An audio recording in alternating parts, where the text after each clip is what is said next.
प्रातः क्लास चल रहा था 11/7/1967 मंगलवार को दूसरे पेज की मध्यांत में बात चल रही थी।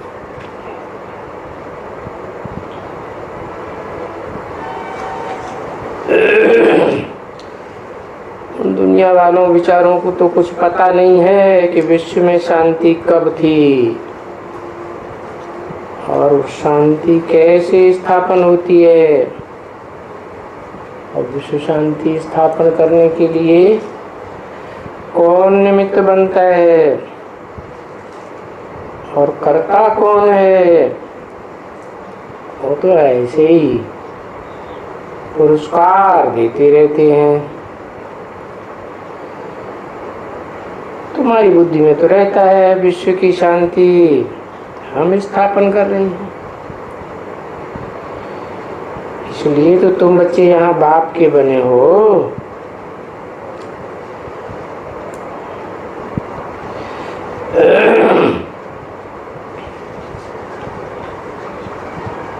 विश्व में शांति तुम स्थापन कर रहे हो।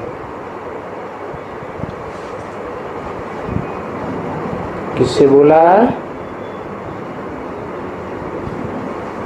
है?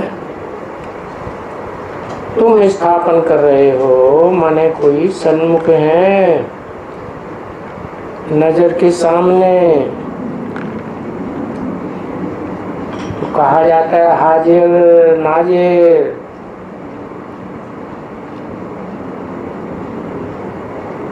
तो अभी समझावें कैसे बच्चों को?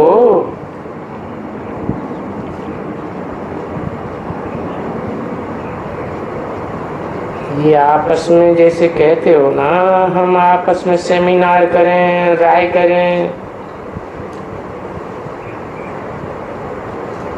तो ऐसी ऐसी पॉइंट्स इनकी बहुत चाहना है कि विश्व में शांति कैसे स्थापन हो।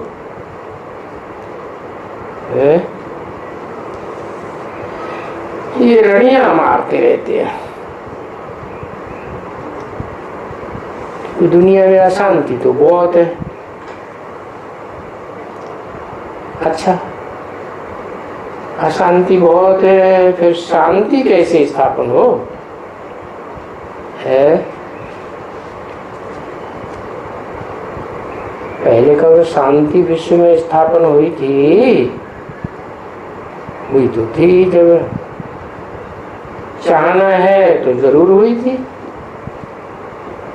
तो कैसे हुई थी?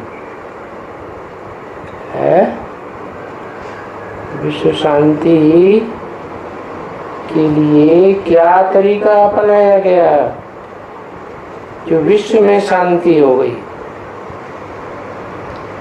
है? इसके लिए शास्त्रों में कोई शांति देवा गाया हुआ है।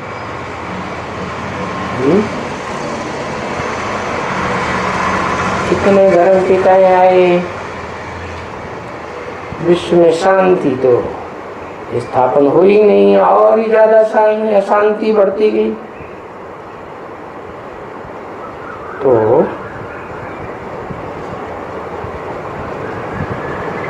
पहली बात तो ये है कि शांति कौन सी चाहिए।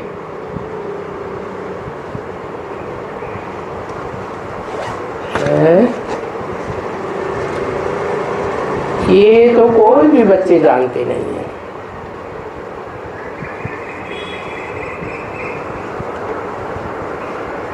तो वो चित्र देना है सामने। कौन सा चित्र है? कोई चित्र है जिससे समझाया जाए।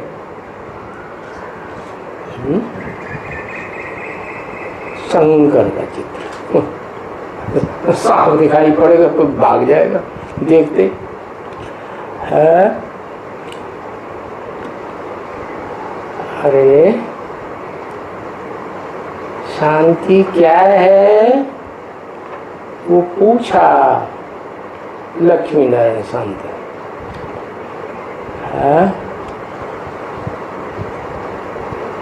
झाड़ शांत है, और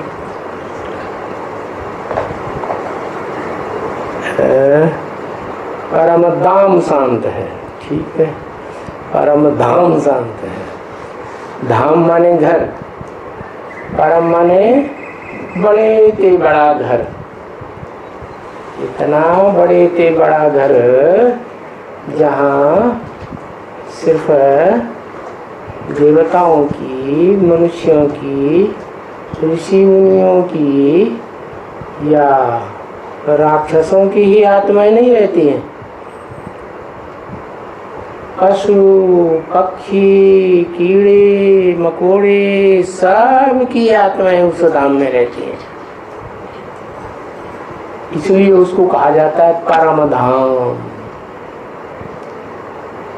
बाकी तो छोटे छोटे घर इस दुनिया में सबके अपने होते हैं, उनको भी धाम कहते हैं। तो चित्र कौन सा लेना है ये समझाने के लिए।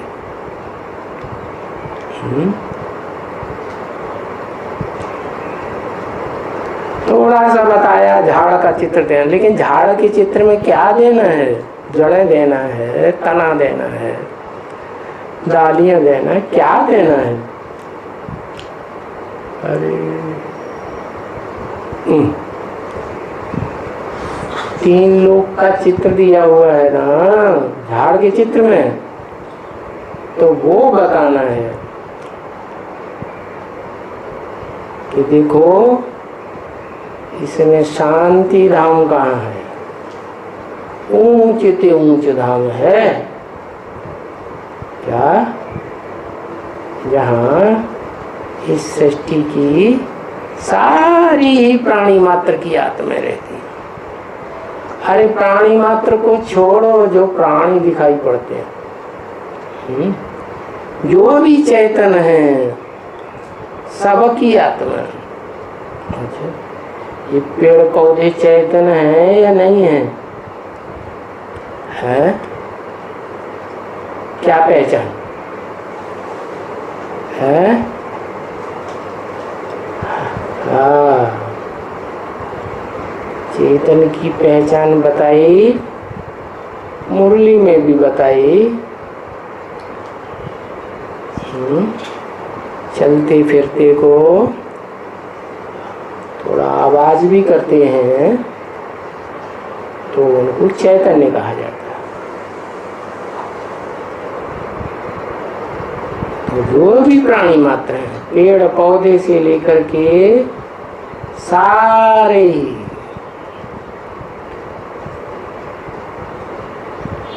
तो चित्र में दिखाई देगा कि नीचे है पृथ्वी, उसके चारों तरफ है वायुमंडल, उसके चारों ओर है स्पेस, स्पेस में वो जड़ सूरज चांद सितारे। लेकिन जो आत्माओं का धाम है, बिंदी बिंदु बिंदु आत्माओं का धाम, वो तो सबसे प्राकाश, क्या स्पेस से भी पार। ये जो आकाश दिखाई देता है ना, नीला नीला, इसकी भी सीमा होगी, लेकिन इससे भी क्रॉस जो धाम है वो आत्माओं का धाम। तो वो चित्र में दिखाना है, ये देखो।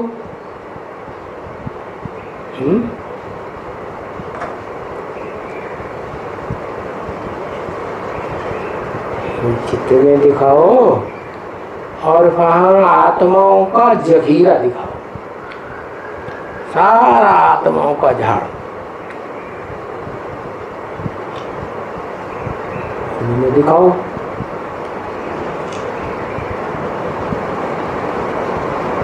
कि विश्व में शांति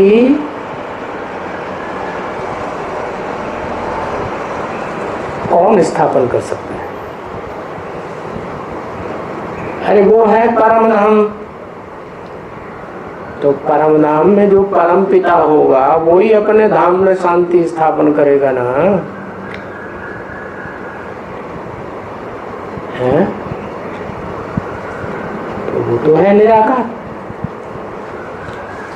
आत्माएं भी निराकार। जहाँ निराकार आत्मा है वहां तो शांति शांति शांति, आत्मा है ही शांत स्वरूप। वो आत्माएं जो इस सृष्टि रूपी रंगमंच पर आती हैं तब हलन चलन शरीर लेने से आवाज शुरू होती है। तो बताओ वो शिव बाप निराकार इस सृष्टि में आकर के जिनको निमित्त बनाता है, किस बात के लिए? सुख और शांति स्थापन करने के लिए।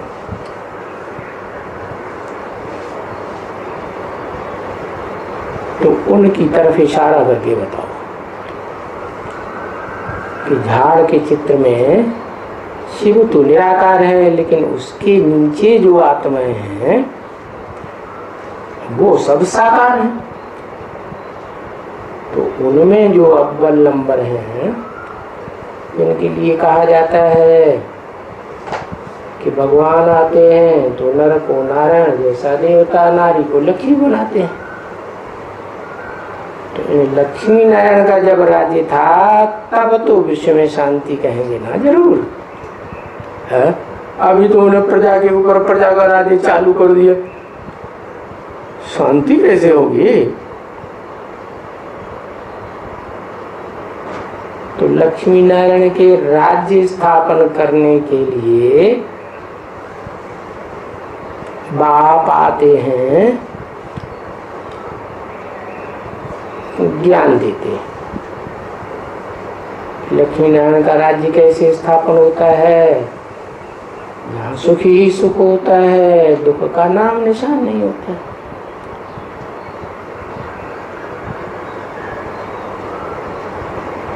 वहाँ टोटल 100% शांति भी और सुख भी होता है।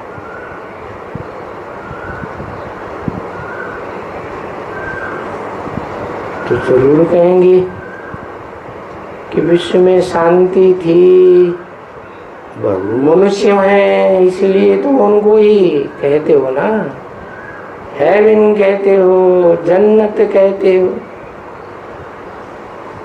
दैवी डीटी वर्ल्ड कहते, स्वर्ग कहते हो।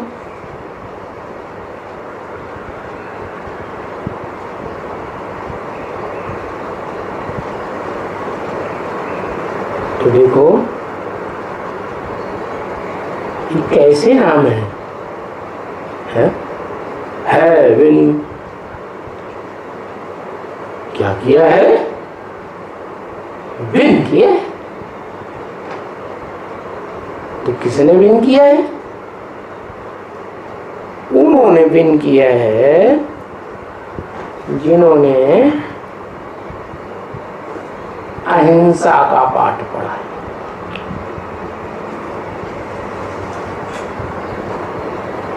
कि हिंसा से विश्व की बादशाही नहीं मिलेगी। बड़े बड़े इस दुनिया में निकले, हिटलर, नेपोलियन, मुसोलिनी, अलेक्जेंडर, कोई ने विश्व में शांति स्थापन नहीं कर पाई। तो सब हिंसक थे। आत्मा जब अपन को पहचाने कि मैं शांत स्वरूप हूँ, सुख स्वरूप हूँ, तो लक्ष्य मिल जाता है। शांत रहना है, शांत करना है, सुखी रहना है, सुखी करना है।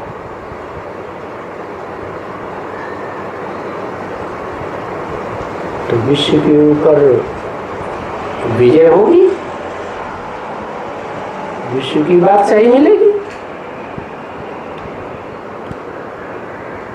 अरे दुनिया में जो साधु संत महात्मा होते हैं, कोई भी धर्म में होते हैं, वो भी तो हिंसा करना नहीं सिखाते। तो भगवान आकर के कैसे हिंसा करना सिखाएंगे? यही तो दुनिया का जो ऊंचे से ऊंचा मूल ग्रंथ है गीता, उसी में ऋषि मुनि मनुष्यों ने ऐसी बातें लिख दी हैं कि खून और खेल हुआ, ये हुआ वो हुआ, बड़े बड़े शस्त्रों से अस्त्रों से युद्ध हुआ।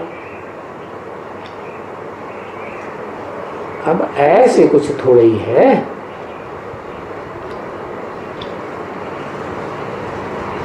डीटी वर्ल्ड स्थापन होगी तो डीटीज को तो देवता ही कहा जाता है ना, तो सुख देने वाले होते हैं ना। वो ऐसी दुनिया में कैसे रहेंगे? तो दुनिया भी ऐसी स्थापन होगी उनके सहयोग से। और कैसे स्थापन होगी? सो भारत में नाम दिया स्वर्ग। कैसे? स्व स्थिति में स्थित हो जाओ। स्व माने आत्मा।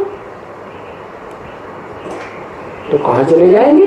ग माने गया, कहाँ गए?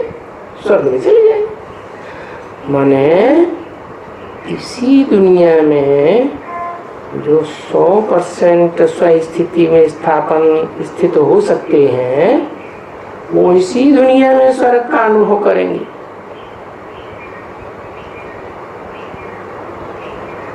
तो देखो, जैसे नाम रखे हैं वैसा ही काम हुआ होगा ना।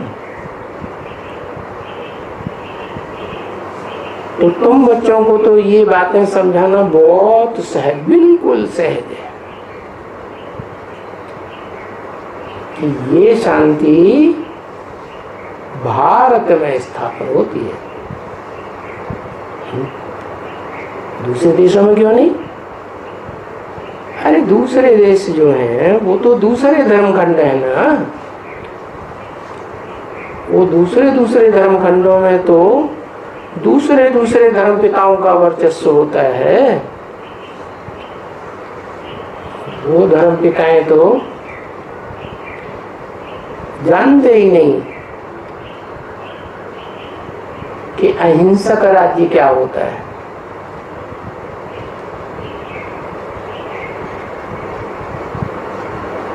तो दूसरे देशों में शांति कैसे स्थापन होगी?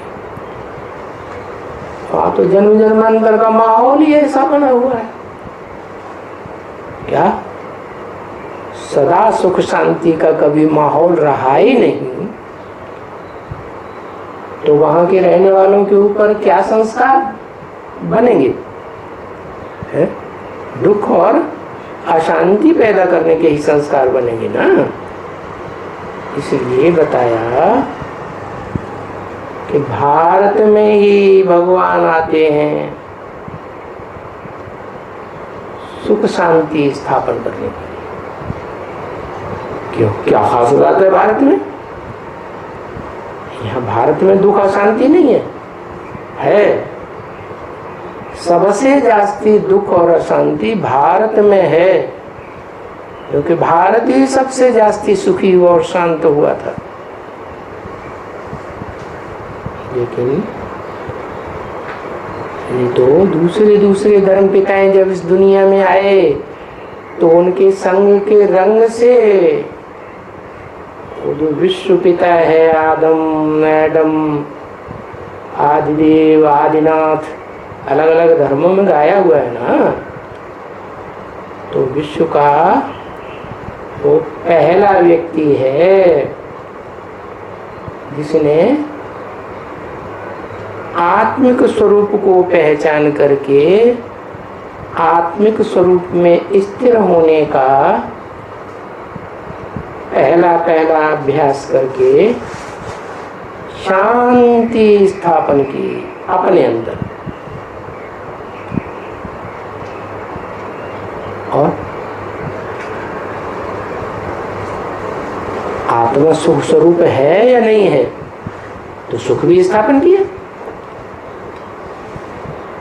तो सवाल ये है, ये सुख शांति स्थापन करने के लिए भारत में क्यों आते हैं? क्योंकि ये तो सभी को पता है, भारत सबसे पुराना देश है, सबसे पुराना धर्म भारत में है।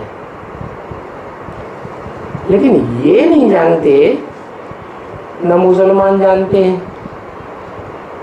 कि जो पुराने से पुराना मनुष्य आदम कहते हैं वो भारत ही था। क्या जड़ जमीन की बात नहीं है, नाम है तो काम के आधार पर नाम है ना। नाम ये भारत, भा माने ज्ञान की रोशनी, रत माने रहने वाला, लगा रहे, काय में लगा रहे? ज्ञान की रोशनी लेने में और ज्ञान की रोशनी देने में लगा रहे। ब्राह्मणों का धंधा क्या है? ज्ञान लेना, ज्ञान देना। तो जरूर अव्वल नंबर का ब्राह्मण रहा होगा। कहते भी हैं उसकी यादगार में, लगाते भी हैं सर के ऊपर क्या? चोटी, ब्राह्मण चोटी, चोटी का ब्राह्मण।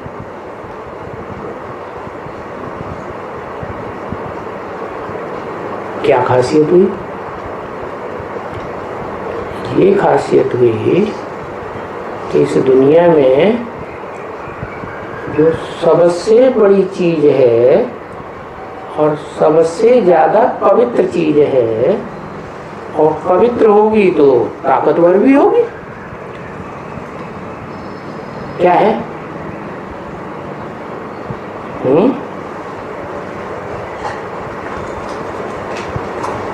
ज्ञान ही सबसे पवित्र है। ज्ञान माने जानकारी, कहेंगे झूठी दुनिया की,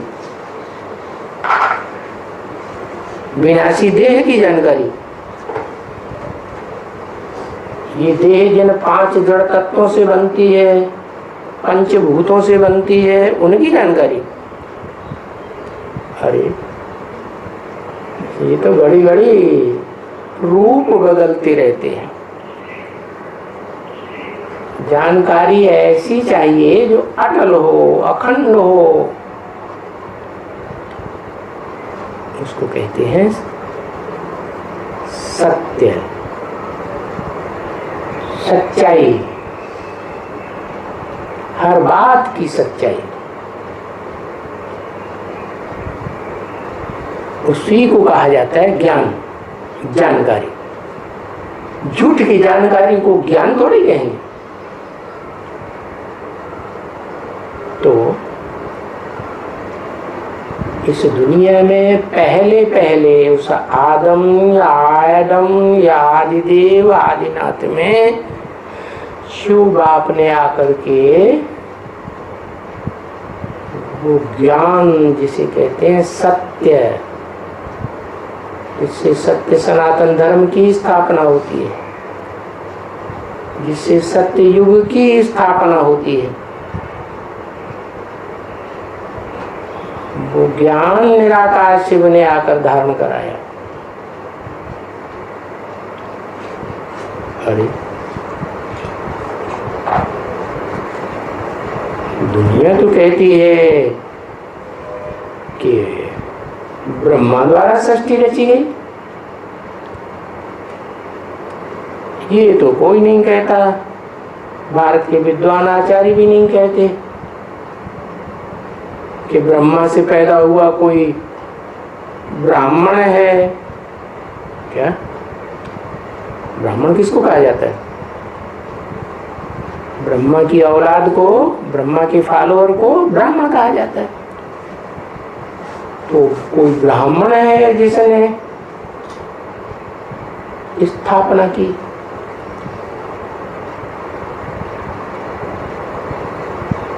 तो ये तो बात ठीक है कि भगवान आते हैं, निराकार शिव ज्योति बिंदु इस सृष्टि पर आते हैं, तो ब्रह्मा में ही आते हैं। क्योंकि जिस तन में भी प्रवेश करते हैं तो उसका नाम ब्रह्मा रखते हैं। इसलिए 4-5 मुख ब्रह्मा को दिखाए जाते हैं। अव्वल नंबर भी कोई होगा उसको कहते हैं परम ब्रह्म,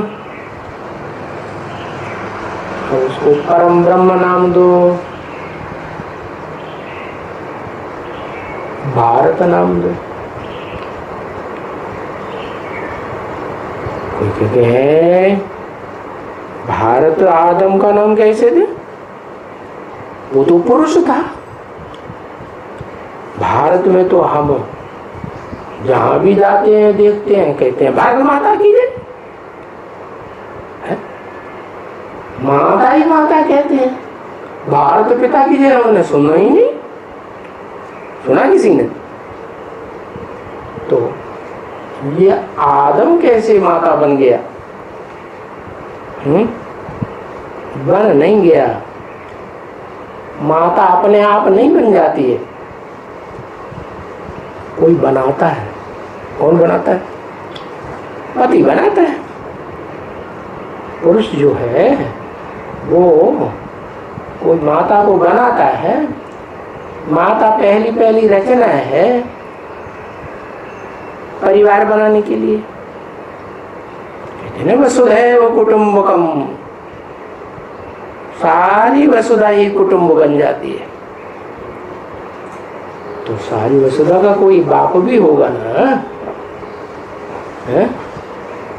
तो वो बाप जो सारी वसुधा रूपी कुटुंब कहा जाता है, ये सृष्टि वो कौन है? क्या निराकार है? नहीं, वो निराकार जो है वो तो इस सृष्टि रूपी रंगमंच पर लगातार नहीं रहता। वो तो है ही हमेशा के लिए कहाँ का वासी? परम धाम वासी। वो तो रहता ही है परम धाम में। ठीक है, परम धाम में रहता है तो इस सृष्टि पर आता है तो कौन रहता है? तो भी बताया मैं जहाँ आता हूँ, इस सृष्टि में भी आता हूँ या भारत में आता हूँ, तो जिसमें आता हूँ उसका नाम ब्रह्मा रखा। जिसमें पहले आया उसका नाम ब्रह्मा। अब ब्रह्मा नामधारियों में हो गया सबसे बड़ा तो परम ब्रह्म।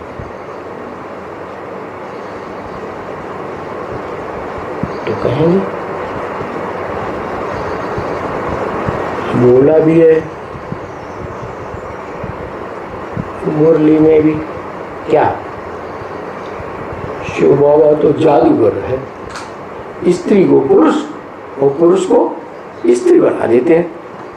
वाह भाई, अपना काम निकालने के लिए गले को बाप बना देते हैं। ये कोई बात हुई? हाँ, बात क्यों नहीं हुई? दुनिया में ऐसे चलता है ना। हाँ, तो कोई नहीं जानता कि भारत में है शांति क्यों स्थापन की गई, पहले सुख की दुनिया स्थापन क्यों की गई? क्योंकि भारत में ही जो दुनिया की सबसे पवित्र चीज ज्ञान है उसका ज्यादा महत्व देते हैं। है? अच्छा, ज्ञान ही सबसे पवित्र चीज है। ज्ञान तो आत्मा की चीज है। कि शरीर की चीज है, आत्मा की चीज है। तो जो भी इस मनुष्य सृष्टि में आत्माएं हैं वो सब भोगी है। एक ही आत्मा है जो लगातार परमधाम में ही रहती है, इस सृष्टि रूपी रंगमंच पर आखिरी 100 साल में आती है और पुरानी दुनिया कलयुग को बदल करके नई सत्य की दुनिया बनाती है। तो वो सुप्रीम सोल त्रिकालदर्शी इसलिए है कि वो जन्म मरण के चक्र में नहीं आता, क्योंकि भोगी है कि अभोगी, अभोक्ता है, इसलिए जन्म मरण के चक्र में नहीं आता। बाकी इस दुनिया में जितने भी आत्माएं हैं क्या, वो सब भोगी आत्माएं। सृष्टि रूपी रंगमंच पर सुख और शांति की भोगना की आस लगी ही रहती है। तो उन भोगी आत्माओं में भी नंबरवार होंगे कि एक जैसी होंगी है। तो जो अव्वल नंबर भोगी क्या, भोगी होगा तो रिजल्ट क्या निकलेगा, पतित बनेगा कि पावन बनेगा, पतित बनेगा ना। तो अव्वल नंबर भोगी तो अव्वल नंबर पतित बनता है। क्या पहचान, कैसे पहचाने, पहचान भी बता दिया। अपने अपने शास्त्रों में अपनी अपनी कथा कहानियां लिख दी। तो तुलसीदास ने मालूम क्या लिखा,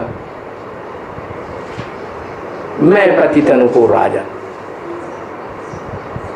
क्या बताया, मैं पतितन को राजा, माने इस दुनिया में जितने भी पतित भोगी हैं उन सबका सरताज वो है।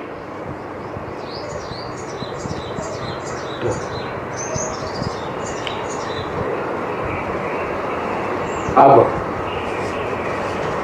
ठीक है, तुलसीदास ने जो कथा लिखी, कहानी लिखी, अपनी कहानी लिखी।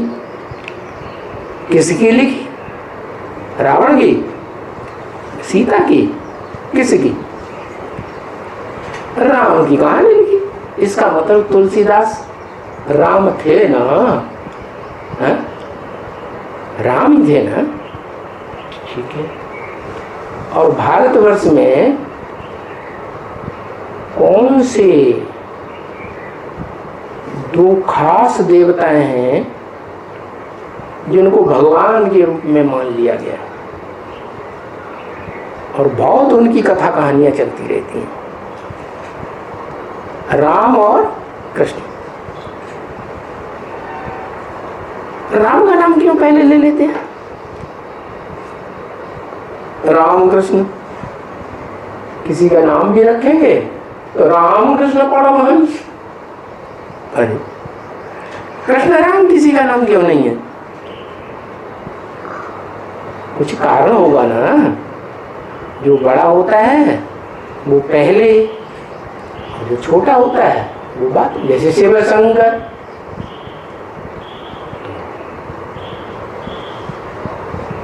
जो सदा शिव है, सदा त्रिकालदर्शी है, तो शिव है, जन्म मरण के चक्र में नहीं आता।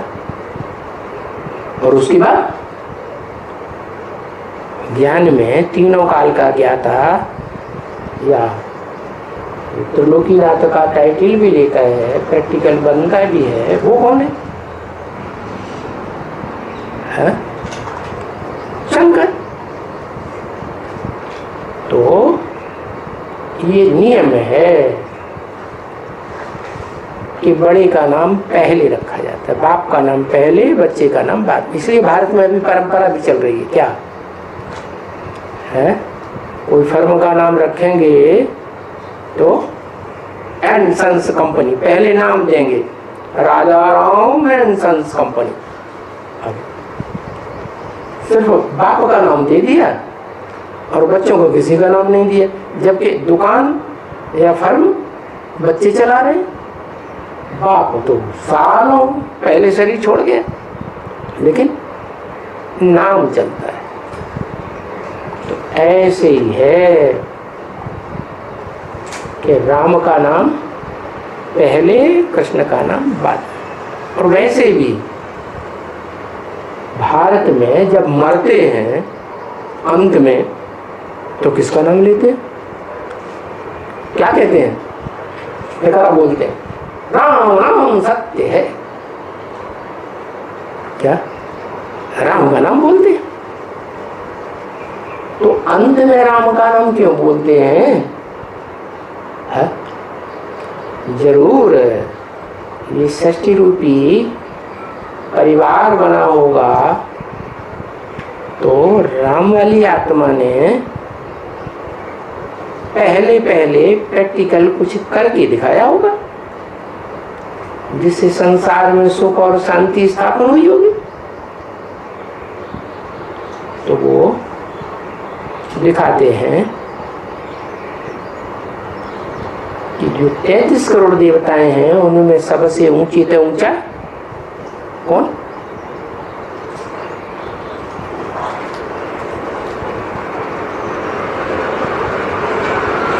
तैंतीस करोड़ देवताओं में सबसे ऊंची से ऊंचा ग्रुप दिखाया है, और उनमें दिखाते हैं सब एक दूसरे को बड़ा महत्व देते हैं।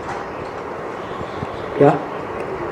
ब्रह्मा जी शंकर को महत्व देते हैं, शंकर जी ब्रह्मा को महत्व देते हैं, विष्णु जी शंकर को महत्व देते हैं, शंकर जी विष्णु को महत्व देते हैं, विष्णु जी ब्रह्मा को महत्व देते हैं। तीनों मिले हुए हैं, गोटी है उनकी।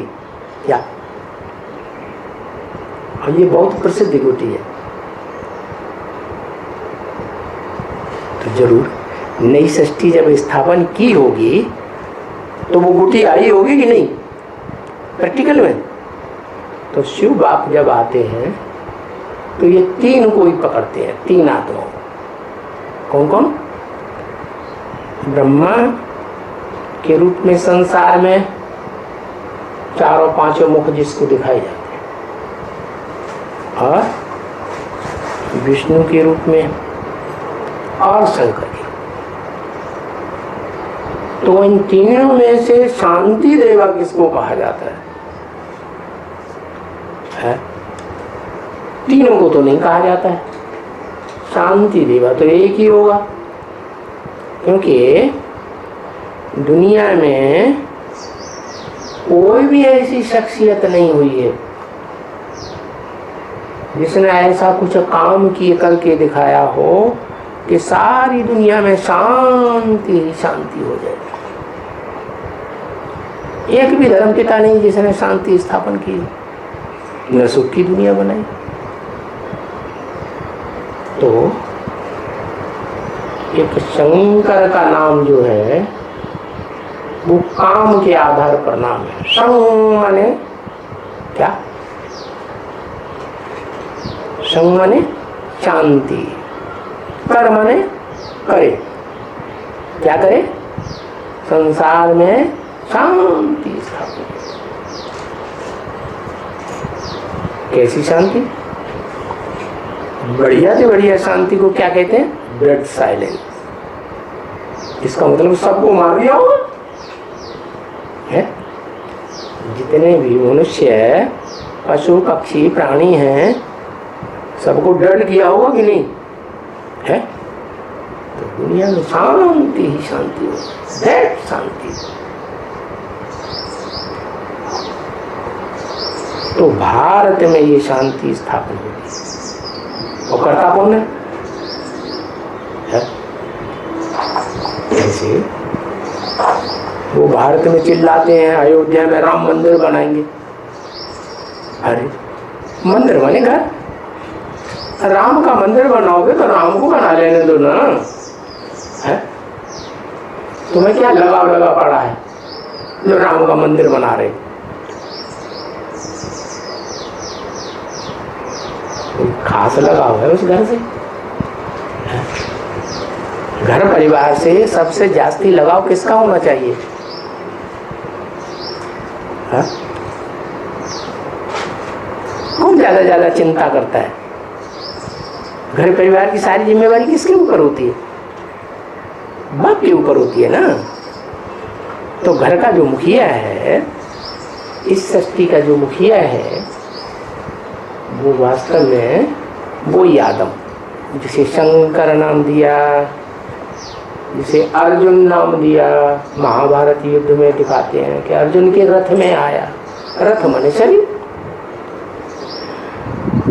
तो भारत में आते हैं कौन कौन आते हैं? वही निराकार शिव, आत्माओं का बाप। और आज से 5000 वर्ष पहले विश्व में शांति थी क्या? तो कब आए थे? जरूर 5000 साल पहले आए थे। क्या प्रूफ? प्रूफ है इस दुनिया की हिस्ट्री ले लो जो मनुष्यों ने बनाई है ना। हिस्ट्री कितने साल की है? मनुष्यों की हिस्ट्री प्रूफ सहित 2500 साल की है बस। इससे पहले के कोई प्रूफ नहीं। बाकी जो बताते हैं राम का राज्य था, त्रेता था, ये था, अलग कहानियां बनाई हुई हैं। एक तरफ कहते हैं राम का राज्य बड़ा अच्छा था, सब सुखी थे, और दूसरी तरफ रावण का राज्य था, उनकी राम की सीता चुरा के ले गया। बड़ा बढ़िया राज्य निकला। ऐसे राजा का राज्य होना चाहिए क्या? है? अपनी घरवाली को भी नहीं बचा सका। तो देखो, असली बात यह है जो 2500 साल की मनुष्यों को हिस्ट्री मिली है, जिसके प्रूफ मिल रहे हैं, प्रमाण मिल रहे हैं, वो हिस्ट्री धर्म पिताओं की है। उन धर्म पिताओं की जिन्होंने हिंसा से राज्य किया और चलाया। उनके सारे फॉलोअर्स हिंसक हैं, हिंसा का राज्य चलाने वाले, हिंसक युद्ध किए। हिंसा से तो दुख ही दुख होगा। तो उन्होंने क्या बनाई? उन सब ने बनाई दुख की दुनिया, नरक। क्या दुख की दुनिया को नाम देते हैं ना, नाम काम के आधार दिया जाता है ना। नरक क्यों नाम दिया? नर माने मनुष्य, का माने करने वाला। तो वो आज की दुनिया में जितने मनुष्य मात्र हैं सब नरक ही तो बनाए रहे हैं। खुद भी दुखी होते और दूसरों को भी दुखी करते। अच्छा, तो जब नरक की दुनिया बनाने वाले हैं इस दुनिया में सब, तो स्वर्ग स्वर्ग क्यों चिल्लाते हैं? जन्नत क्यों चिल्लाते हैं? पैराडाइज क्यों चिल्लाते हैं? हेवन हेवन क्यों चिल्लाते हैं? है? जरूर कभी था ना। तो वो किसने स्थापन किया? कोई तो किया होगा।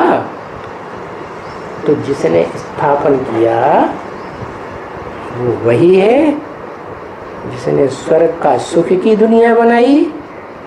उसी ने इस दुनिया में शांति स्थापन की थी। क्या ये तो दुनिया वाले ऐसे ही पुरस्कार हर साल देते रहते हैं। कौन सा पुरस्कार है? शांति नोबेल पुरस्कार। हाँ, लड्डू।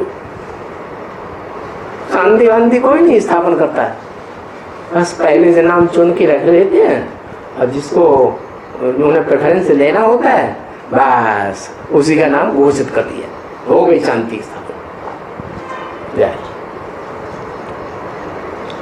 अरे ये स्वार्थी लोगों की दुनिया, क्या रथ के सुख के लिए मरने वाले जो स्वार्थी लोग हैं वो क्या विश्व में शांति स्थापन करेंगे? विश्व में शांति 5 तत्वों का रथ को महत्व देने वाले, प्रेफरेंस देने वाले जो भौतिकवादी हैं वो विश्व में शांति स्थापन कैसे कर सकते हैं? विश्व में शांति स्थापन तो करना उसी का काम है जिसको कहते हैं ऊंचे ते ऊंचा भगवन। अरे ऊंचे ते ऊंचा कहाँ की बात हुई? इस दुनिया में ऊंच नीच होता है या परमधाम में ऊंच नीच होता है? ऊंच नीच तो होता नहीं कुछ वहां, वो तो आत्माओं की दुनिया है। इस दुनिया में ऊंचा काम और नीचा काम करने वाले होते हैं प्राणी। तो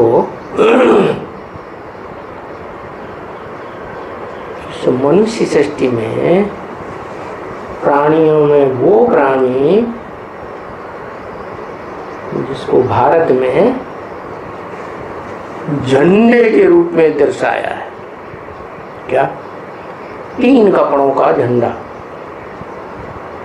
कहते हैं ना झंडा ऊंचा रहे हमारा। क्यों ऊंचा रहे? विश्व शांति करके दिखलावे, इसलिए ऊंचा रहे। जो दुनिया में विश्व शांति किसी ने कर ही नहीं पाई, तो उस झंडे में क्या खास बात है? 3 कपड़े ही तो हैं, घर घर में ले आए तो उससे कुछ होगा? कुछ भी नहीं होगा। असली उसका अर्थ है, क्या अर्थ है? 3 कपड़े दिखाए गए, 3 रंग वाले। एक नीचे हरा कपड़ा, बीच में सफेद कपड़ा और सबसे ऊपर लाल कपड़ा। आप बताओ रंगों के आधार पर कौन से शरीर रूपी वस्त्र ने विश्व में शांति स्थापन की होगी?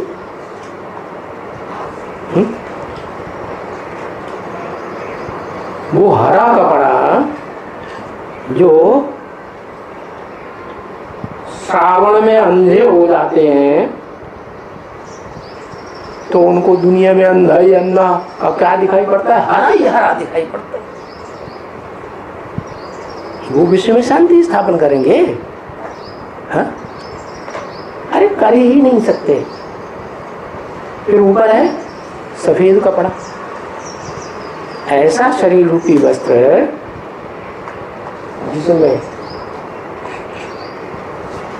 न पाप कर्म दिखाए गए न पुण्य कर्म दिखाए गए। क्या कर्म करते हैं कि नहीं? इंद्रियों से कर्म किए जाते हैं ना, सांस लेते होंगे ना, पलक झपकाते होंगे ना, कानों से सुनते होंगे ना, है? तो ऐसी दुनिया जिसे कहते हैं विष्णु लोक, क्या कोई रंग नहीं।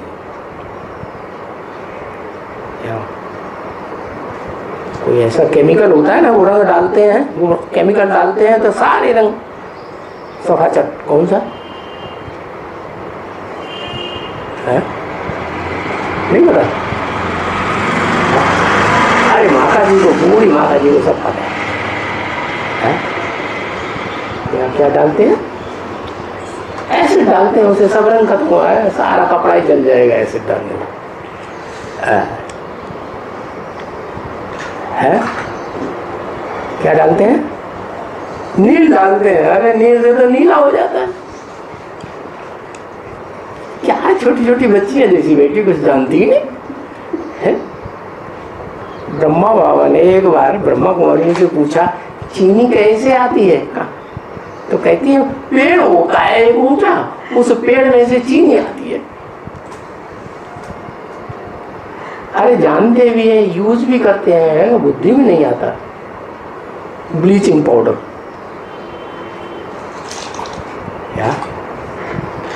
सारे रंग को खलास कर देता है। तो वो सफेद कपड़ा है सूचक, न पाप कर्म रहेगा न पुण्य कर्म रहेगा। तो जो विष्णु लोक है ना, जिसे वैकुंठ कहते हैं, जिसे मुसलमान जन्नत कहते हैं, हिंदू में वैकुंठ कहते हैं, अंग्रेजों में पैराडाइज कहते हैं, तो वहाँ कर्म तो करते हैं लेकिन अकर्म हो जाता है। ऐसी स्थिति बना के रखते हैं आत्मा की, और पाप कर्म का होने का तो सवाल ही। तो न पाप न पुण्य, वो न्यूट्रल रहते हैं। तो ऐसी आत्मा जो न्यूट्रल रहने वालों में इस सृष्टि पर सबसे श्रेष्ठ है, क्या उसको चित्रों में विष्णु के रूप में दिखा दिया। कौन है बताओ?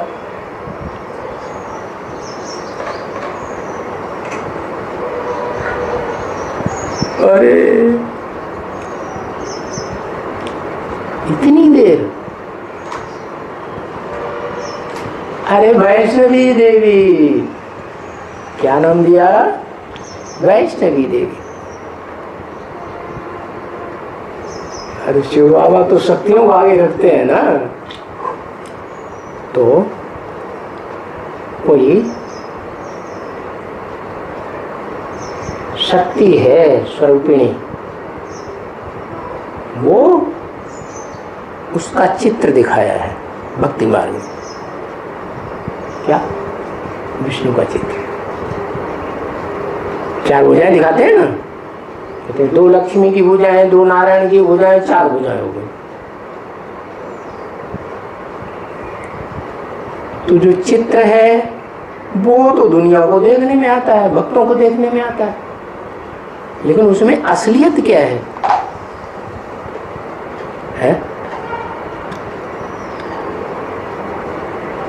उसमें असलियत छुपी हुई है।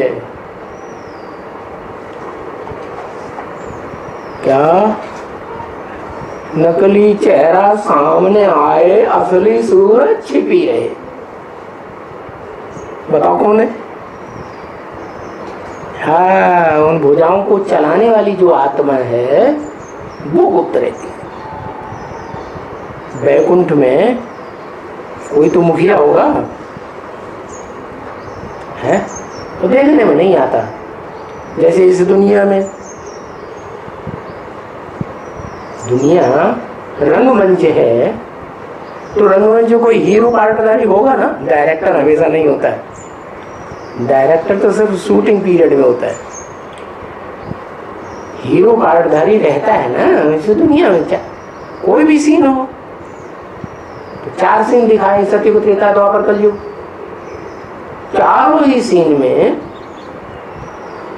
वो पार्ट तो बजाता है हीरो पार्टधारी, लेकिन किसी को देखने में नहीं आता। गीत बनाए दिए, क्या गीत बना दिए? सबको नाचना चाहता जाता, फिर भी नजर नहीं जो आता, ऐसी दुनिया को बनाने वाला कौन है? कहते घनश्याम लड्डू, घनश्याम कृष्ण का नाम ले दिया। अरे भाई, जो हीरो पार्टधारी है उसके बच्चे का नाम ले दिया। क्या? जिस हीरो पार्टधारी से वो पैदा हुआ, शूटिंग पीरियड में भी पैदा होता है। पता है? पता है कि नहीं? शूटिंग पीरियड में पैदा होता है कि नहीं? कैसे? कब? है? शूटिंग के आदि में 100 साल से शुरुआत में जब ओम मंडली बनाई गई थी, तो उस ओम मंडली में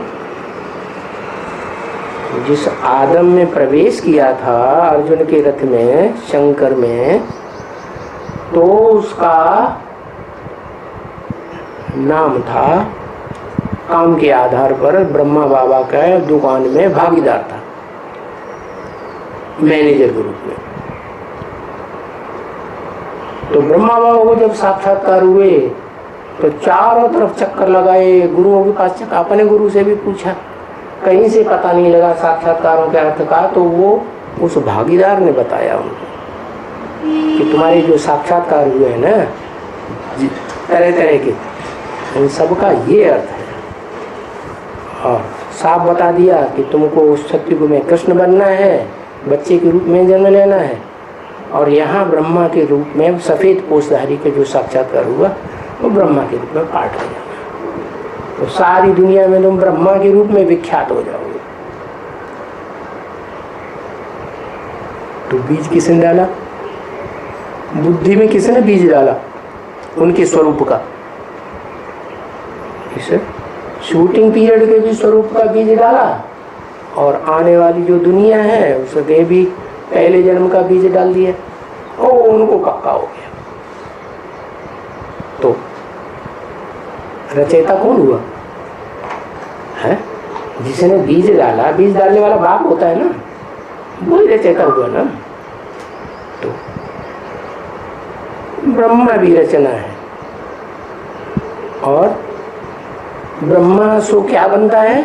विष्णु। संसार में जो विष्णु का चित्र देखने में आता है, वो चरित्र करने वाला, प्रैक्टिकल चरित्र तो शरीर से होते हैं ना, तो शरीर से प्रैक्टिकल चरित्र करने वाला सफेद कोष वो शिव की शक्ति हो गई, कोई अव्वल नंबर की, जो शरीर से ऐसा पार्ट बजाती। क्या पार्ट बजाती?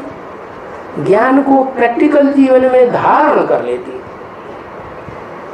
क्या ज्ञान सुनना सुनाना बड़ी चीज, समझना समझाना बड़ी चीज, या प्रैक्टिकल जीवन में धारण करना बड़ी चीज? तो प्रैक्टिकल जीवन में धारण किया, इसलिए वो प्रैक्टिकल शरीर के द्वारा होता है। तो उनके शरीर को ही शास्त्रों में विष्णु के रूप में दिखा दिया। अब शरीर मुख्य चीज है या शरीर को चलाने वाला मुख्य है? चलाने वाला मुखिया हुआ ना। तो विष्णु के अंदर जो आत्मा और ब्रह्मा के अंदर भी जो आत्मा निमित्त बनती है, वो शंकर वाली आत्मा है। क्या? वही आदम, एडम, आदिदेव, जिसके शास्त्रों में यादगार है। क्या? न उसका आदि न उसका अंत, आदि अंत से रहित, अनादि है, अनंत है। माने वो इस सृष्टि रूपी रंगमंच पर सदा पार्टधारी है। उसका पार्ट कभी खलास होता ही नहीं। कैसे? पार्ट शरीर से होता है या आत्मा फुदुक फुदुक करके पार्ट बजाती है? शरीर से होता है ना। तो वो ऐसा पार्टधारी है इस रंगमंच का, जिसका शरीर और जिसकी आत्मा इस सृष्टि रूपी रंगमंच को कभी छोड़ती, अरे छोड़ती नहीं। तो क्या सब आत्माएं परमधाम वापस जाती हैं, परमधाम में रहती हैं? तो वहां जाती नहीं, जाती है। जो ज्ञान मिला उस ज्ञान के आधार पर शुरुआत में जो अभ्यास करती है, तो परमधाम में ही अभ्यास करती है। क्या? सूरज चांद सितारों की दुनिया को क्रॉस करके बुद्धि से, मन बुद्धि से कहाँ सेट होती है?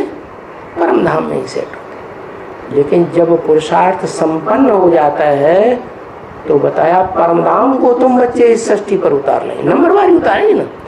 तो जो अव्वल नंबर वो आदम वाली आत्मा है पुरुषार्थी, वो परमधाम को ही अपनी जहन में उतार लेती, तो परम ब्रह्म नाम दे देते हैं। वो सन्यासी लोग समझते हैं कि ब्रह्मलोक कोई भगवान है। अरे वो तो रहने का स्थान है, आत्माओं के रहने का स्थान ऐसे ही इस षष्ठी रूपी रंगमंच पर जिस तन में प्रवेश करते हैं वो दोनों आत्माओं का धाम हो गया। कौन दोनों? जो रथ को चलाने वाला सारथी है और जो उस रथ का मालिक है रथी, उन दोनों का धाम हो गया, घर हो गया। और वो घर जब संपन्न स्टेज प्राप्त करता है तो वो शांत हो जाता है, या कुछ संकल्प विकल्प चलते हैं, शांत। इसलिए गीता में लिखा है नहीं असन्यस्त संकल्पो योगी भवति कश्चन। जिसने अपने संकल्पों को पूरा संपूर्ण त्याग नहीं किया है, संकल्प चलना एकदम बंद, ज्योति बिंदु, दूसरा कुछ नहीं, बस ऐसी स्टेज जिसकी है वो ही है 100% योग। तो उसे शंकर को योगीश्वर कहा जाता है। क्या?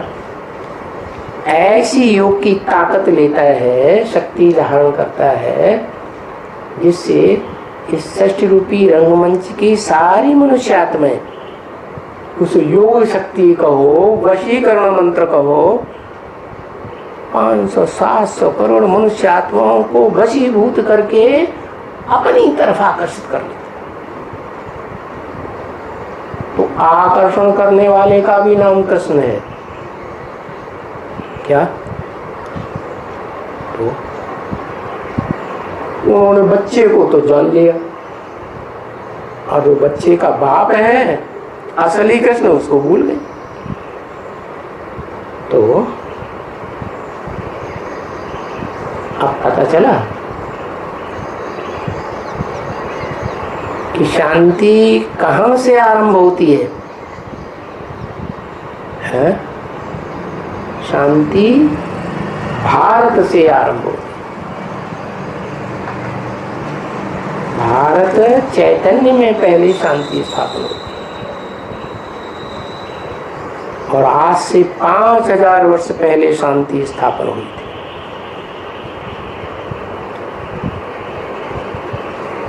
अपने तक ही सीमित रही या अपने देश तक गई शांति?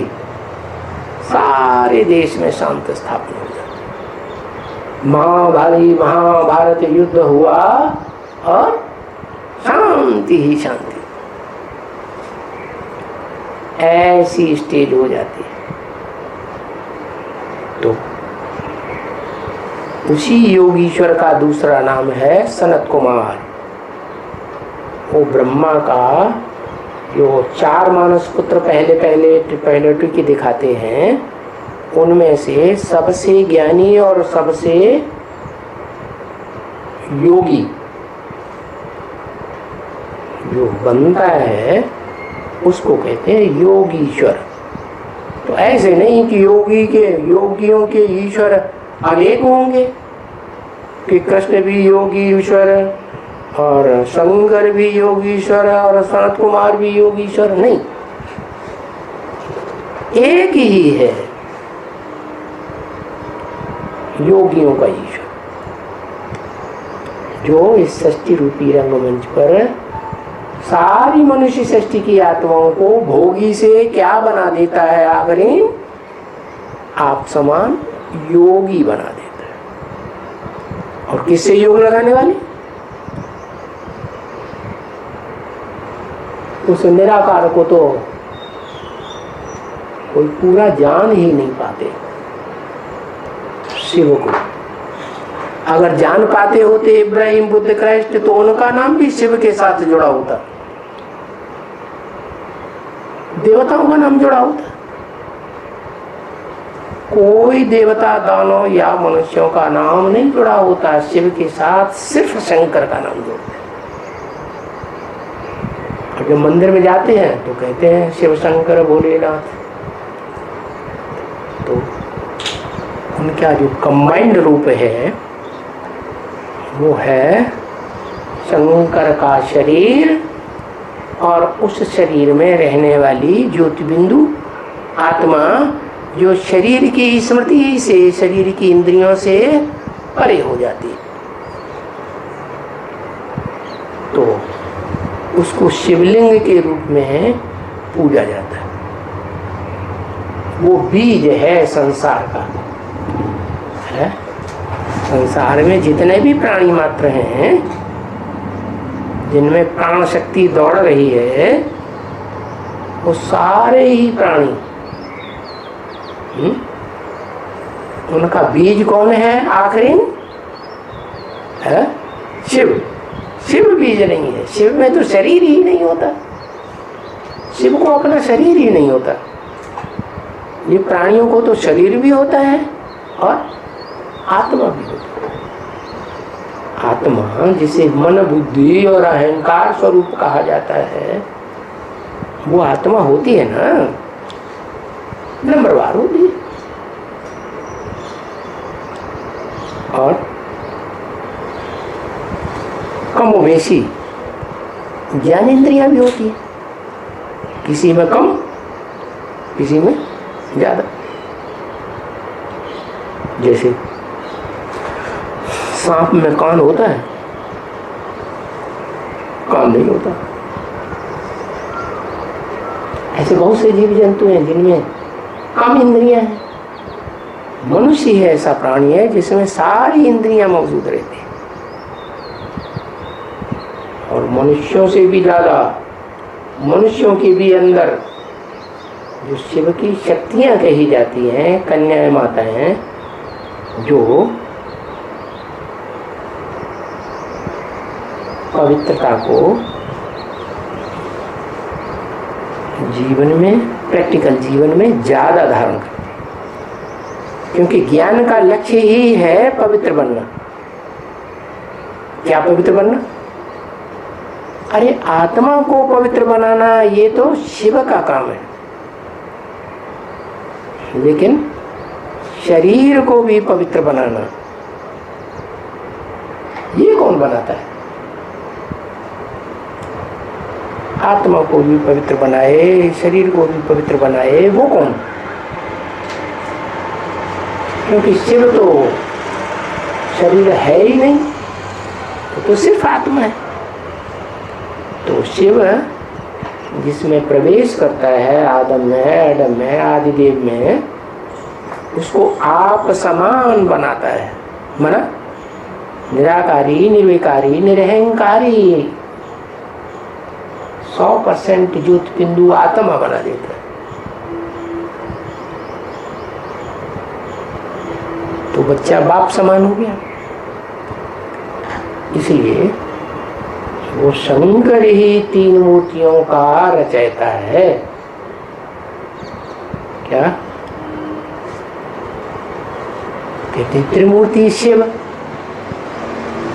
अरे जिसको शिव तुम कहते हो, बिंदु को, उसको तो मूर्ति ही नहीं है। जिसको अपनी ही मूर्ति नहीं, वो दूसरों की मूर्ति कैसी रचेगा? रचयिता जैसा होगा वैसी तो रचना बनेगी ना। तो जिसमें पहले पहले प्रवेश करता है और जो पहले पहले उसके त्रिकालदर्शित्व के ज्ञान को टोटल धारण कर लेता है,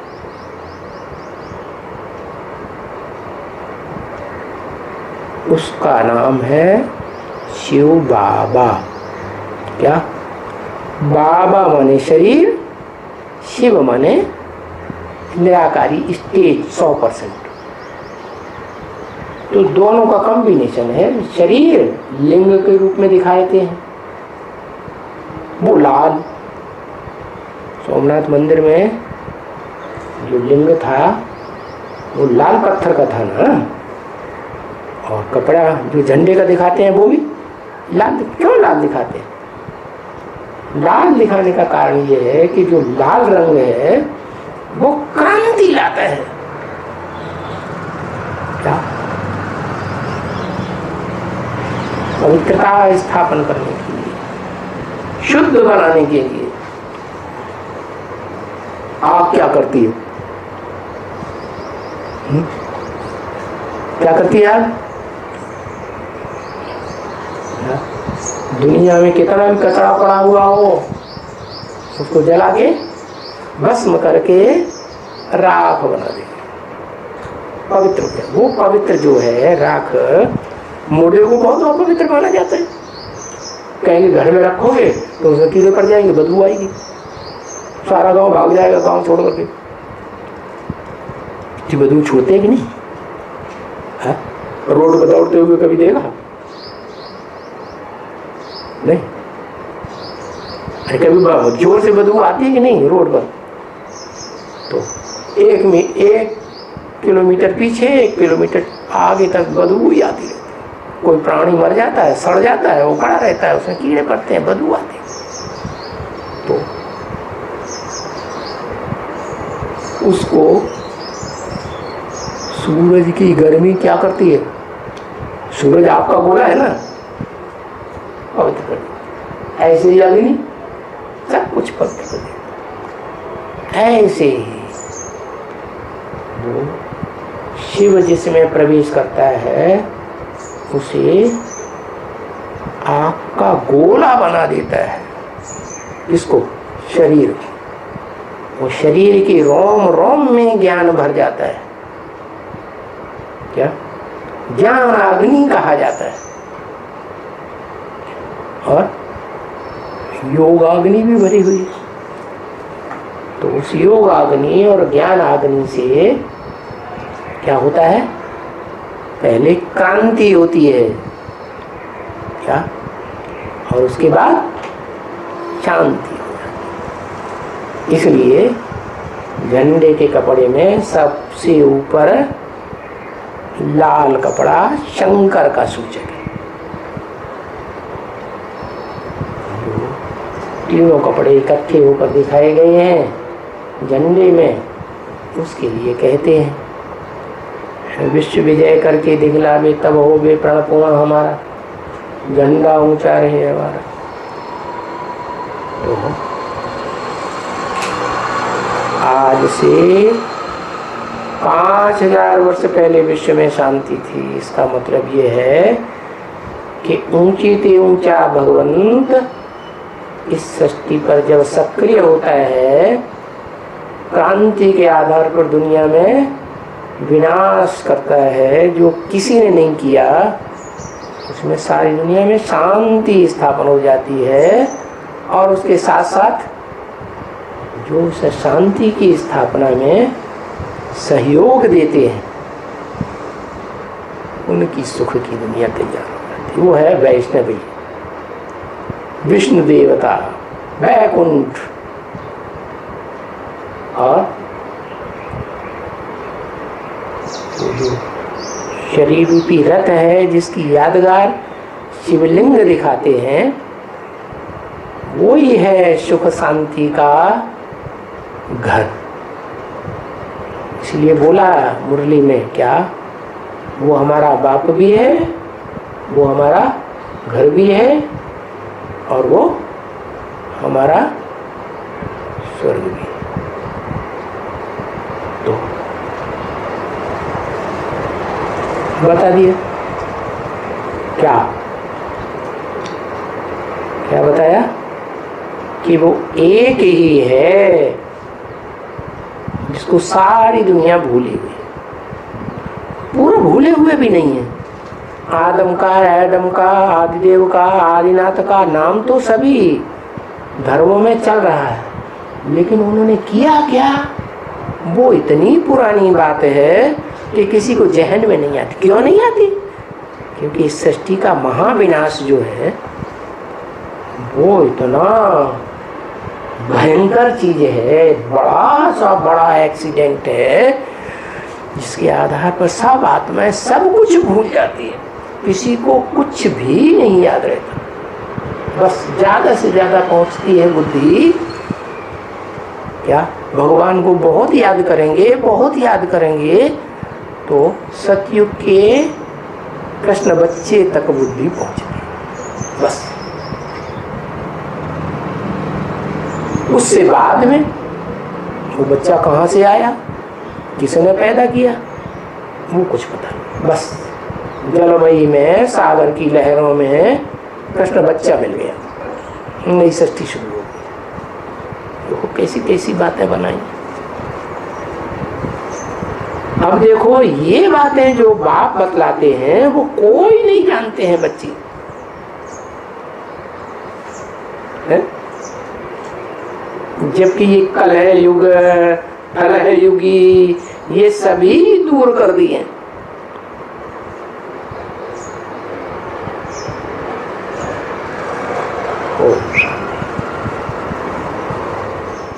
आज ये बात बताया ना, सबसे ज्यादा दुख और अशांति भारत में है करके।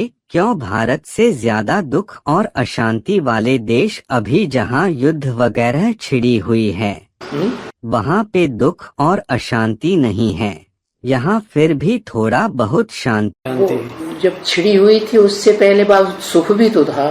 नहीं था।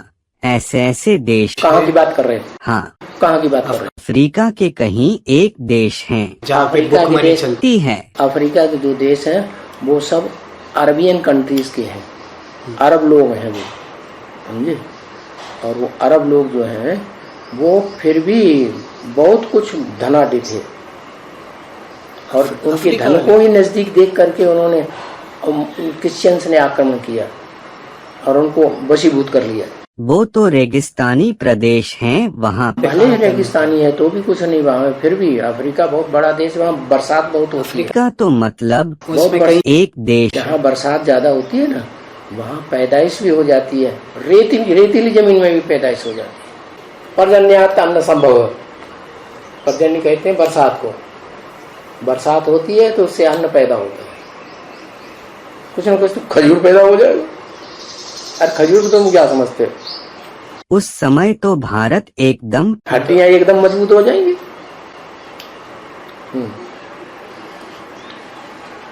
हड्डियों का ही तो खेल है, हड्डियां निकाल दो शरीर में क्या रह जाएगा? उसमें रीढ़ की हड्डी निकाल दो, देखो क्या होता है। जैसे बैकबोन बाप दादा को निकाल दो तो क्या होगा? वो पुराना है वो ज्यादा तमो प्रधान होगा, दुखी होगा, या जो नया है वो ज्यादा दुखी होगा। नियम क्या है? जितना पुराना है उतना पुराना होगा उतना ज्यादा तमो प्रधान होगा। ज्यादा तमो प्रधान होगा तो दुखी करेगा, दुखी रहेगा। अभी देखो कितना दुखी करता है भारत सारी दुनिया को। दुखी करेगा, सुखी करेगा, क्या करेगा? दुखी है? दुखी करेगा सारी दुनिया। अभी तो अमेरिका ये समझते हैं हम बड़े लाडसा दादागिरी दिखा रहे हैं, सबसे बढ़िया हम हैं। अभी उन्हें पता चलेगा इस दुनिया में दादा कौन है। और दूसरी बात है ये जो अपनी अपनी कहानियाँ अपने अपने शास्त्रों में लिख दिया है, बोला ये पहले के जमाने में बोल सकते हैं, अभी के जमाने में तो नहीं बोल सकते ना। अभी के जमाने में क्या शास्त्र लिखते हैं, क्या लिख रहे हैं? अभी के जो नए नए कवि हैं वो क्या लिख रहे हैं? उन्होंने भी रामायण और महाभारत लिखा है, ऐसे तो नहीं बोल सकते। कौन है? एक कवि थे कर्नाटक के, उन्होंने भी रामायण का ये किया था। तो अब की कवि खद्योतसम जहाँ तहाँ कर रहे हैं प्रकाश, सूर्य का प्रकाश चारों ओर पहुँचेगा कि सिर्फ एक जगह रहेगा? चारों ओर पहुँचेगा। तो खद्योत है, खद्योत माने जुगनू, चमक रहे हैं, बस जहाँ चमक रहे हैं वहाँ थोड़ी सी लाइट जा रही है। और उन्होंने भी किसको देख करके लिखा? उन्होंने वो कथा कहाँ से उठाई? जो चलता आया है, जो चलता आया है। अनेक कवियों ने रामायण लिखी है। रामायण तो मतलब पहले से ही वाल्मीकि रामायण और तुलसी। वाल्मीकि रामायण को देख के तुलसीदास ने लिखी, तो वाल्मीकि भी तो रामायण, वाल्मीकि भी तो राम वाली आत्मा हुई। हाँ, को देख करके लिखी तो क्या बड़ी बात हुई। उन्होंने संस्कृत में लिखी, लोग संस्कृत भाषा जानते नहीं थे, मरी हुई भाषा है, दुनिया में कहीं नहीं बोली जाती। तो आज से 300-400 साल पहले उन्होंने हिंदी में बना दिया कि सबको काम आ जाए, बस। बाकी है तो उनकी अपनी ही कहानी। उन्होंने ऐसे तो नहीं किसी से उधार लिए। ये कर्नाटक में जो बनाई वो तो उधार ले ली देख के।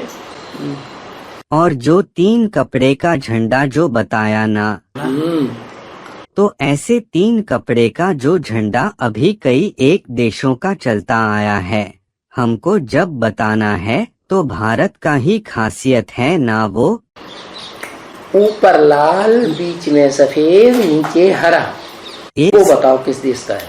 एक अलग देश का है। हाँ दिखाओ, ले आओ तो एटलस उठा के ले आओ। या तो आड़े आड़े होंगे कपड़े, ऐसे सीधे सीधे पड़े हुए कपड़े होंगे ही नहीं, खड़े खड़े कपड़े हैं। सारे झंडे हमने देखे हुए सारे देशों में।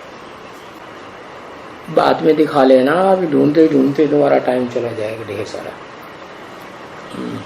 ठीक है। ऑक्सफोर्ड एटलस है, उसमें ढेर सारे दिए हुए हैं। क्या ये दूसरा वाला है? ये तो भारत का ही है। भारत का नहीं है। और इसमें बीच में चक्र है ना? चक्र है, वो बिंदी रेड है।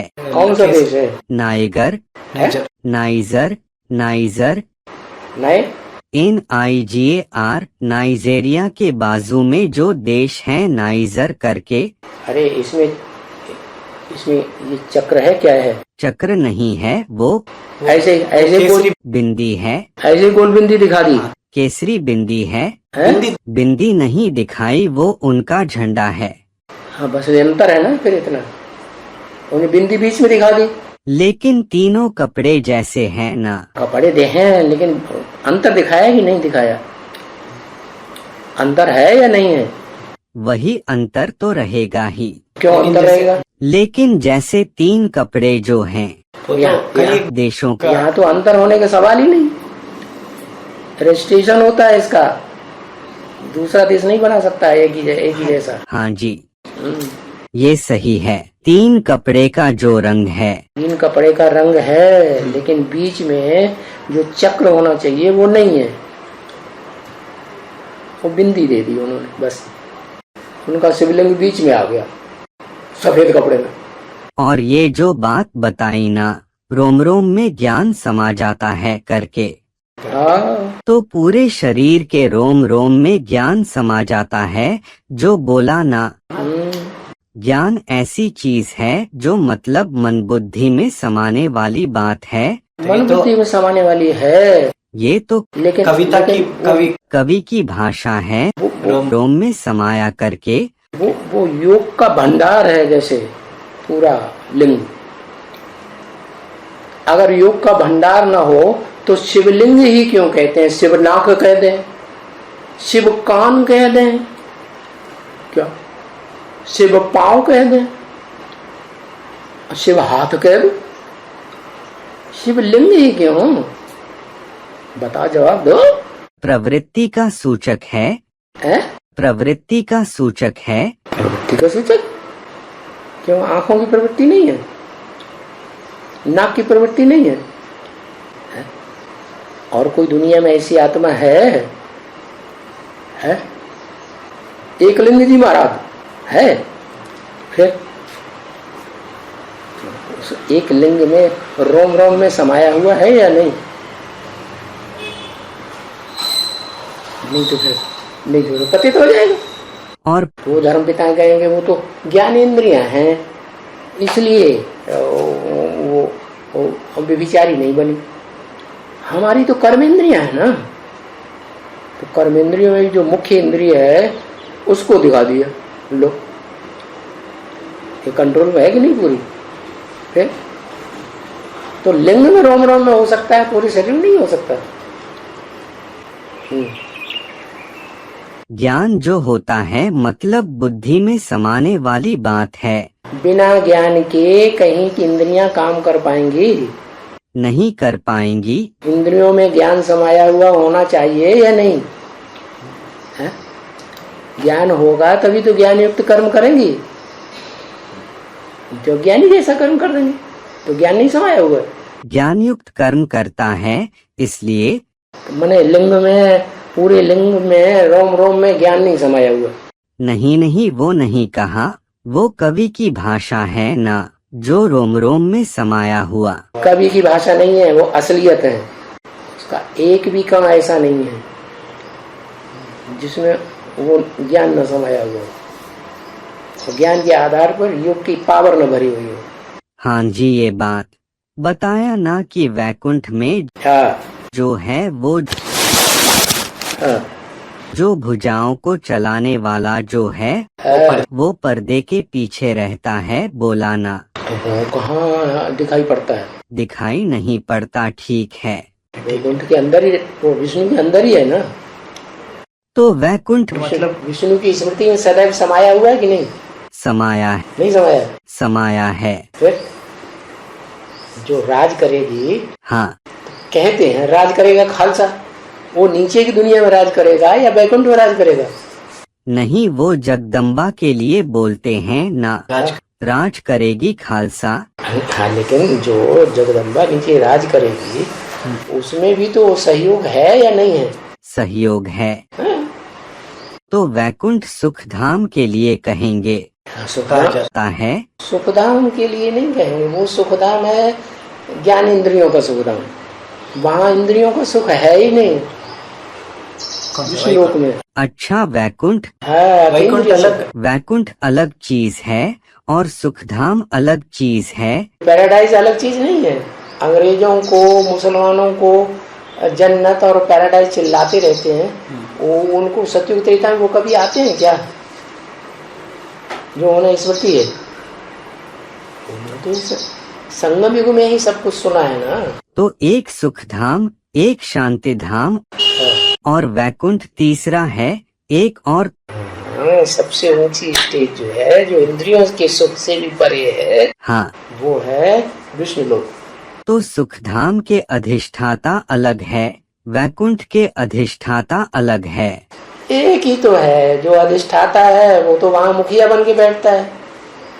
सतयुग का जो अधिष्ठाता है वो कृष्ण वाली आत्मा, वो वहाँ मुखिया बनी है, लेकिन नीची स्टेज की है या ऊंची स्टेज की सुख देती है? नहीं, सतयुग की बात नहीं कर रहा हूँ। सुखधाम में सतयुग नहीं है, सुखधाम नहीं, जैसे संगम सतयुग सुखधाम है या नहीं? सुखी सुख है वो 100% या दुख भी है? नहीं, सुख ही सुख है। सुखी सुख है। हाँ, ये उतरती कला का है। ठीक है। वैकुंठ उतरती कला का नहीं है, क्योंकि इंद्रियों से कनेक्शन ही नहीं है। इंद्रियों से परे का सुख है, तो सबसे ऊंचा सुख है। तो संगम युग में जो सुखधाम बोलते हैं वो वैकुंठ नहीं है, वो अलग है। उसको सुखधाम कहते भी नहीं है, उसको वैकुंठ कहते हैं। तो सुखधाम एक और अलग चीज है, वो बाद वाली सेकेंडरी चीज है। जहाँ इंद्रियों का सुख, तो भी जहाँ इंद्रियों का सुख है वो है सुखधाम। वो रहेगा संगम युग में। संगम युग में? संगम युग में क्यों रहेगा? जब पूरी सृष्टि का विनाश हो जाएगा, विष्णु लोक भी खत्म हो जाएगा, तभी तो आएगा। तो सुखधाम जो है वो नीची स्टेज है, मतलब दूसरी पीढ़ी है। विनाश होने के बाद दूसरी पीढ़ी है। तो विष्णु लोक तो तब तक रहेगा जब तक राधा कृष्ण का जन्म नहीं होता है। तो सारी सृष्टि का विनाश हो जाएगा, तो विष्णु लोक कहाँ से रहेगा? वो कौन से रहेगा? वो अतीन्द्रिय सुख की स्टेज है। वो जहाँ रहेंगे बर्फ के अंदर, वो क्या नाम, छोटी माँ और बड़ी माँ और उनका पूरा परिवार और रुद्रमाला का परिवार, वो सारे शांत में रहेंगे या नहीं रहेंगे? शांत में रहेंगे। आत्मा भी सुख में रहेगी, क्योंकि घर में बैठी है बाप के पास। मतलब वो तो डेड साइलेंस हो गया, नील हो गया। भले डेड साइलेंस हो गया, लेकिन आत्मा सुख का अनुभव करेगी या नहीं करेगी? मनमना भोग करके। सुख तो इंद्रियों से ली जाती है, अतीन्द्रिय सुख नहीं होता, वो तो हम मानेंगे नहीं। उधर कोई चलन वलन कुछ होती ही नहीं। वो क्या सुख है? इब्राहिम कहेगा क्या सुख? ज्ञान इंद्रियों का सुख है, वो हम थोड़े ही मानेंगे। बाबा, बात वो नहीं, वही तो बात है। बर्फ में दब गया, बर्फ में दब गया, शरीर वो तो शांति में शरीर दब गया। हाँ, लेकिन शरीर जो दब गया है, जिस शरीर को पहले निकलना है, उसके पहले निकलने का कनेक्शन वहां से है या परमधाम से या नहीं, ब्रह्मलोक से है। बस और नंबर 1 निकलेंगे ना। एक बार शरीर दब गया, हाँ, आत्माएं शांति धाम में पहुंच गई, ठीक है। तो आत्मा यहाँ इंडिया में रह करके लंदन वाले को कंट्रोल नहीं करेगी। बर्फ में सारा दबा हुआ है ना। अब वहाँ शांत भी है, शरीर शांत है। तो जब शरीर दब गया तो कंट्रोल करने की बात किसको और किसके ऊपर? कंट्रोल करने की बात नहीं है, लेकिन वो स्थिति ही ऐसी बन गई, याद की स्थिति, कि वो ही आत्मा पहले निकलेगी जो माता बनने वाली होगी। ठीक है, निकलेगी कृष्ण की। हाँ, लेकिन वो तो निकलने उसका कंट्रोल कहाँ से हो रहा है? परमधाम से। बस। ठीक है, लेकिन जब दब गई, हाँ, निकलने से पहले की बात करेंगे। हाँ, जो दबी हुई है, हाँ, तो ज्यादा दबेगी नहीं। जब मूल मुखिया है वो ज्यादा बिल्कुल नहीं दबेगा, वो तो बिल्कुल नहीं दबेगा। तो फिर वो दूसरी वाली कहाँ दबेगी? ये गई, ये आई। ठीक है, इंद्रियों से जो सुख 4.5 लाख जो आत्मा है विजयमाला की और रुद्रमाला की, वो तो बाप के घर के बच्चे हैं ना, जहाँ सुखधाम भी है, शांति धाम भी है। तो जो संगम युग में जो सुखधाम जो भी कहा जाता है वो वैकुंठ ही है वास्तव में। बिल्कुल, ऊंचे से ऊंची स्टेज है सुख की। हाँ जी। इंद्रियों से परे की स्टेज। हाँ, इंद्रियों से। तो सुख नहीं है। तो जो जमुना के कंठे पर स्वर्ग की स्थापना की जो बात करते वही वैकुंठ है क्या? हो सकता है, क्योंकि जमुना तो बीज रूप आत्मा है ना, जो आधार मूर्त आत्मा है वो तो वहां जाएगी सत्युग में। बीज रूप आत्मा है तो यहाँ ये सारी रुद्रमाला के मणके यहाँ होंगे ना। फिर दिल्ली में ही ऊंचे से ऊंचा सुखधाम, दिल्ली में ही ऊंचे से ऊंचा दुखधाम। कारण कि दिल्ली में ही सारे धर्म अड्डा जमाए बैठे। एक दिल्ली शहर ऐसा है जहाँ सब धर्मों का, मुख्य मुख्य धर्मों का अड्डा जमा हुआ है, ज्यादा से ज्यादा संख्या में लोग रहे पड़े। बौद्ध धर्म तो नहीं है ना? है, बौद्ध धर्म तो नहीं है ना? आना जाना रहता है। बौद्ध धर्म वाले के ना छिछड़े उड़ा दिए जाएंगे, जो भगवान बन के बैठ गए नरक की दुनिया में। अहिंसा परमो धर्म, उनसे ज्यादा अहिंसा तो ये जैनी लोग हैं, वो बढ़िया है, अपने परिवार की भी सुरक्षा करते हैं और इंडिया में सबसे ज्यादा सुखी भी है। और जब प्रत्यक्षता होगी तभी निकलेंगे, पूरा बदल जाएगा।